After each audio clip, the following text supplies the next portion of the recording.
He dumped me after I built his whole life. Now he's sleeping in his car while I'm thriving in my house. You ever look back at a relationship and cringe so hard you feel it in your bones? Yeah, that's me with Caleb. We met sophomore year of college.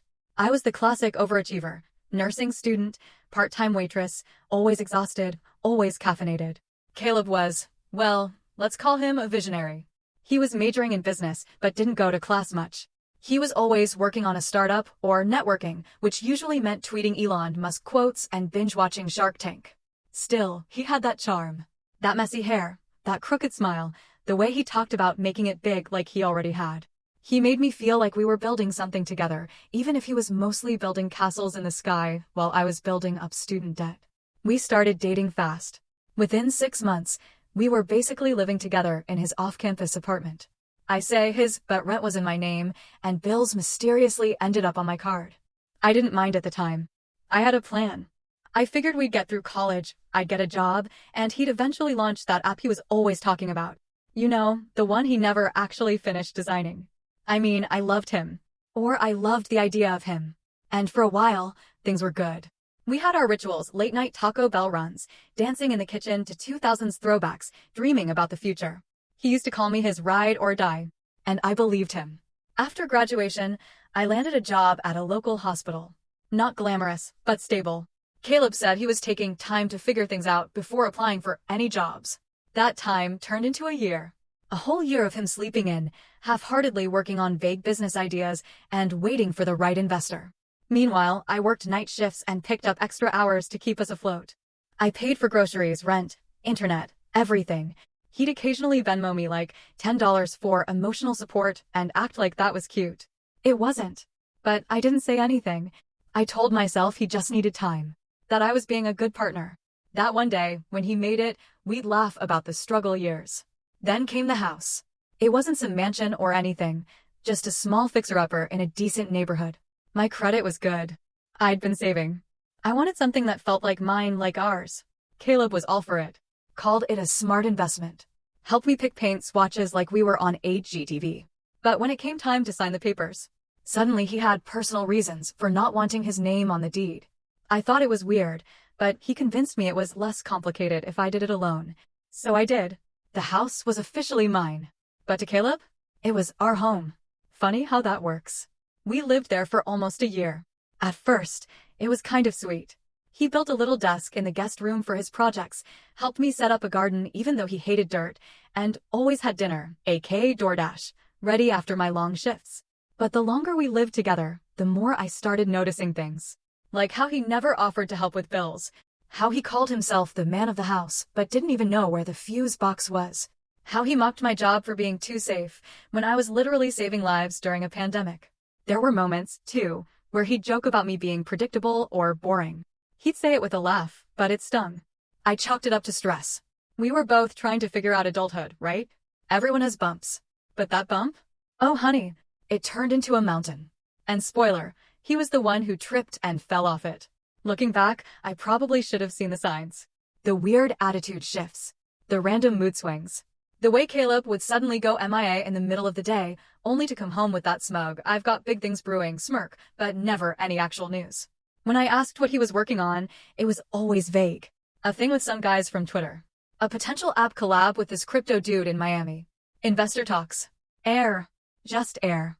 Meanwhile, I was doing 12-hour shifts in an ICU ward, literally running on coffee and adrenaline, coming home to a boyfriend who thought updating his Instagram bio to future CEO counted as progress. The final straw came on a random Tuesday. I got home from a double shift, still in scrubs, exhausted and smelling like antiseptic and bad cafeteria food.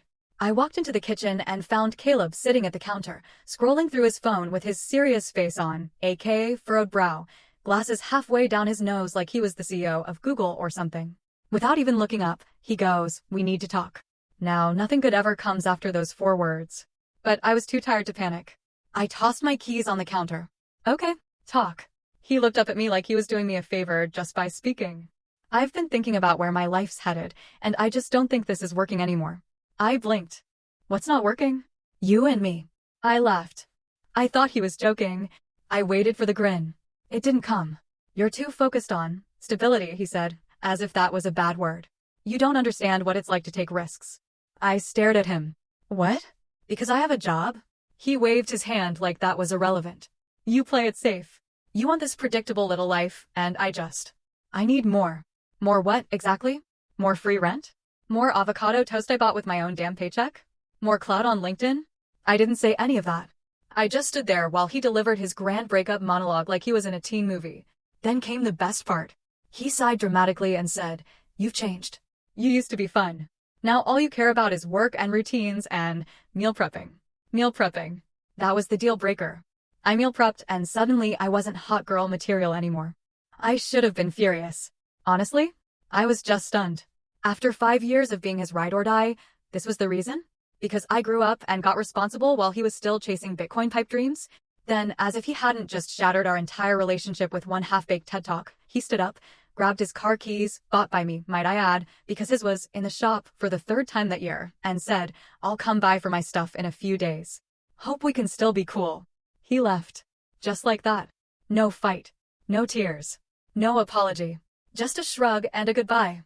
And I stood there in that kitchen, still in my work scrubs, still holding the energy drink I'd bought to survive another shift, realizing the man I'd loved for half a decade had broken up with me because I didn't want to be his unpaid sugar mama anymore. That was it. No cheating scandal. No huge blowout.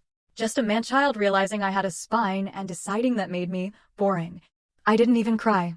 I just sat on the couch, opened DoorDash, and ordered pad thai. Extra spicy.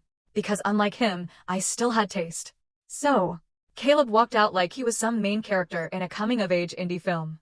Like breaking up with me was his next chapter, and I was just the boring girlfriend he left behind so he could find himself. Except here's the thing, I was the main character. He just didn't know it yet. The next morning, I woke up groggy, crusty-eyed, emotionally hungover. My first instinct was to check my phone. 2 missed calls. One from my best friend Maya. One from Caleb? Oh, sweet irony. I ignored both and went straight into my breakup survival routine, hair up, leggings on, revenge playlist blaring. I blasted Olivia Rodrigo and Beyoncé while scrubbing every inch of the house like I was cleansing it of male delusion. And when I got to Caleb's stuff, let's just say I didn't throw it out. I boxed it all up, every hoodie I ever borrowed back to him. Every crumpled sketch of his fake logo. Even the framed vision board he made of his dream office. Spoiler, it was just a Google image of a WeWork space. Taped the box shut, wrote Caleb's big dreams on it in Sharpie, and slid it into the garage. But the real fun started when I remembered something crucial. The house was in my name. Every bill, every utility, every key, every square inch. Mine. Caleb, in all his startup bro glory, had been walking around calling it our house. Told his friends he was building something with his girl. Told people at parties that we'd bought it together. Cute, right? Well, turns out when you break up with your live-in nurse girlfriend because she meal preps and pays taxes, she doesn't have to legally let you back inside. On Thursday, he texted, "Hey, I'm gonna come grab some of my stuff. Be there at 4. No, can I? No, are you home?" Just that classic Caleb entitlement. I replied, "Cool. Just letting you know the locks have been changed. Let me know what you need and I'll leave it on the porch." His response? "You changed the locks?" "Yes, sir. I did. Legally. Proudly." He tried to argue. Tried to play the victim. Even pulled the "but I live there too" card. I reminded him, very gently, that he lived there rent-free for 14 months, and his name wasn't on a single document. Not the deed. Not the loan. Not even the water bill. He didn't reply after that. Until Friday night. 9:42 p.m. I get a ping. It's a blurry selfie of him, in his car, parked. Hoodie up, eyes puffy. And the message? "Can we talk?" I didn't answer.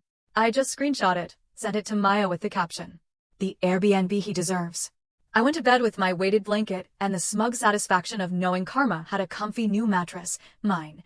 Meanwhile, Caleb was starting to realize that maybe, just maybe, leaving the one person who supported him when he had nothing wasn't his smartest business move. And I was just getting started.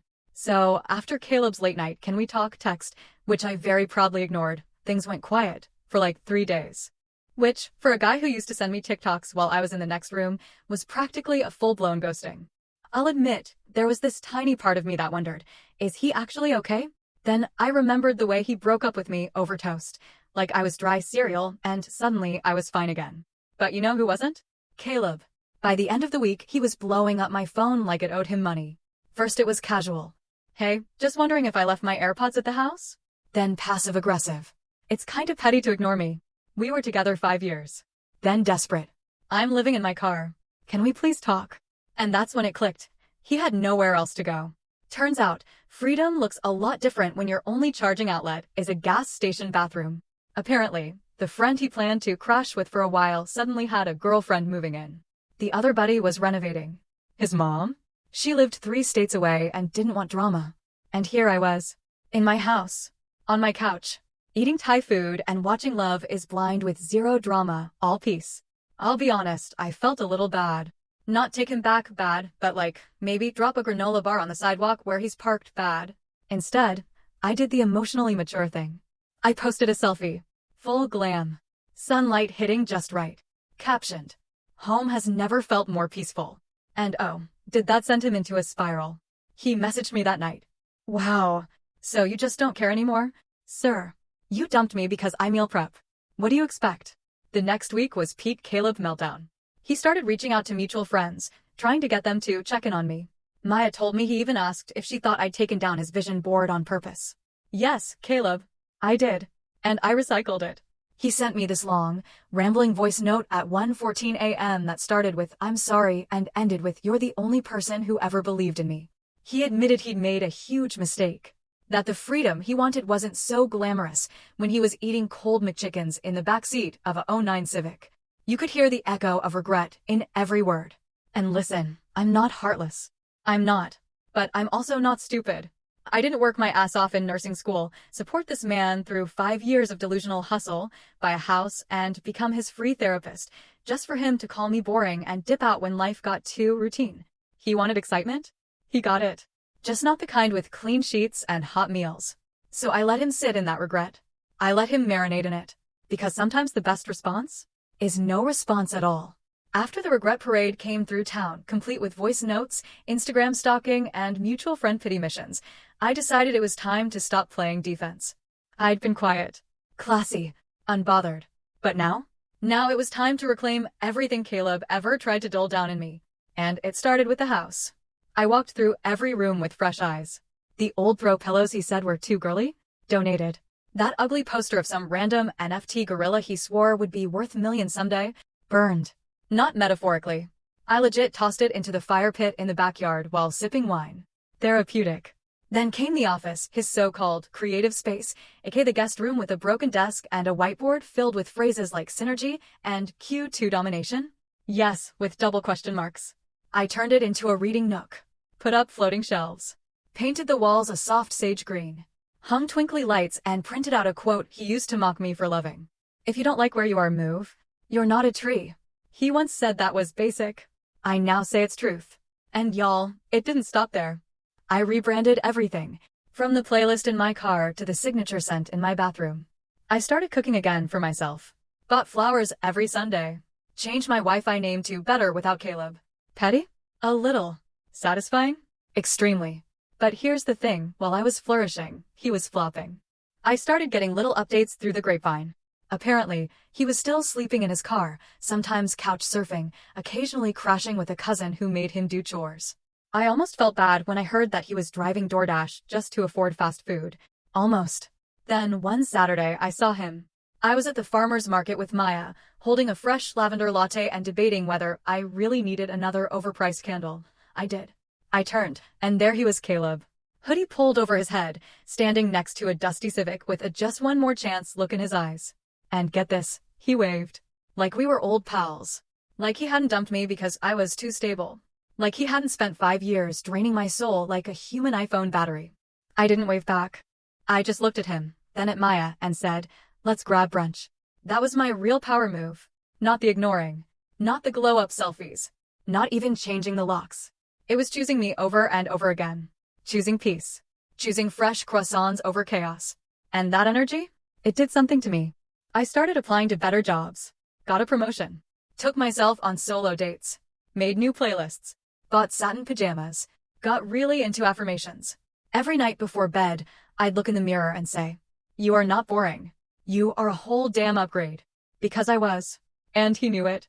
So, the farmer's market incident? That was just the appetizer. The universe was cooking up a full-course meal of delusional ex-boyfriend with a side of regret. About a week later, he showed up again. Not physically, thank God, but in my inbox. It started with an email titled, "I'm sorry, please read this." Oh! Suddenly this man knows how to form complete sentences? Against my better judgment, and because Maya dared me, I opened it. And y'all, it was 3 paragraphs of pure, chaotic Calebbergy. He said he never realized how much I did until I was gone. That he missed our routines, how I always made coffee for both of us in the mornings, how I used to rub his neck when he was stressed about his business. You mean when you were watching YouTube videos about becoming a millionaire by 30 while I was on my second 12-hour shift and running purely on caffeine and rage? He said he'd been thinking a lot. That no one else understands him like I do. That I was the only person who ever made him feel like he had potential. And then came the final boss level of male audacity. Maybe we just needed some space. Maybe this was the wake-up call I needed. Space? Honey, this wasn't a nap. This was an eviction. But I didn't respond. Not because I didn't have 100 comebacks ready, but because silence is louder than any LOL no. And it worked. 2 days later, I got the follow-up email. Subject line: "Can we try again?" In this one, he went full humble pie. Told me he'd been journaling, please, and meditating, LOL, and working hard to get back on track. He said he was applying to real jobs now, and even considering therapy. He said he wanted to start over. Take me on a real date, talk about our future, be the man I deserved from the beginning. Y'all, it was almost sweet. If you forgot everything that came before it. If you erased 5 years of unpaid emotional labor, of being his personal cheerleader, secretary, landlord, and human savings account. If you forgot how he looked me in the face and told me I was too routine. But I didn't forget. I remembered every night I stayed up doing laundry while he researched investments. Every time he made me feel small for having a stable job. Every little dig wrapped in a joke. Every fake promise of just 1 more month until his big break. I remembered it all. And it set me free. Because even though his words were polished now, like he watched 3 TED Talks and thought he was emotionally fluent, I'd already left that version of my life behind. I was no longer the girl begging for crumbs of affection from a boy who thought ambition was a personality trait. I was the woman building a life without him and loving it. So I didn't reply to that email either. I just archived it. Like the chapter it belonged to. Because the truth is, when he finally came back, I was already gone. So there I was, standing in the middle of my newly redecorated living room, sipping wine with a glittery eye look and 0 emotional baggage, when Maya turned to me and said, "We need to throw a party." I blinked. "For what?" She grinned. "For you. Duh. A glow-up party. A moving-on party. A thank you next celebration." And, just like that, the plan was born. We called it the Freedom Housewarming because not only was it a house now completely scrubbed of Caleb's crusty energy, but it finally felt like a home. My home. No freeloaders. No fake CEO energy. Just me, a few close friends, and Beyoncé playing at max volume. We made a Spotify playlist called Caleb Could Never. We baked a cake that said cheers to stability in pink frosting. Maya even brought party favors, little candles labeled boy bye, and a guest book where everyone wrote messages like, "Here's to never settling for broke ambition. Meal prep queen forever. R.I.P. to the civic era." I was laughing so hard I cried. But not the sad kind, the kind where you realize you've crossed the finish line and somehow won a race you didn't even know you were running. Then, around 10 p.m., as I was topping off someone's Prosecco, my phone buzzed. Guess who? Yup, Caleb. A photo this time of him, in the dark, sitting in the driver's seat of that same car. Captioned, "You really just moved on?" I didn't reply. Instead, I showed Maya and we toasted. To moving on. To not looking back. To being the kind of woman who glows so bright, her ex needs sunglasses just to scroll through her Instagram. The party went until midnight. We danced in the kitchen, made dumb TikToks, and I swear, for the first time in months, I felt light. Like I had vacuumed all his nonsense out of my soul. And the best part? I didn't miss him. Not even a little. Because here's the truth, he wasn't in love with me. He was in love with the way I made his life easier. And when I stopped doing that, he called it boring. But me? I'm not boring. I'm the storm he thought he could outrun, and the safe harbor he'll never get back to. And that house, the one I bought, the one he called ours, is now the backdrop of my best era. I hung a print in the hallway that says, "You can't come back to a place you never helped build." And that's the truth. So, if you ever find yourself picking up the pieces after someone walks out and tries to make you feel like the problem, let me say this clearly. You are not too much. You are not too stable. You are not too predictable. You are not boring. You are everything they wish they could be, and that scares them. Let them sit in that. Let them stew. Meanwhile, you? Turn up the music. Pop the Prosecco. And throw the party. Because you made it out. And that's the sweetest revenge of all.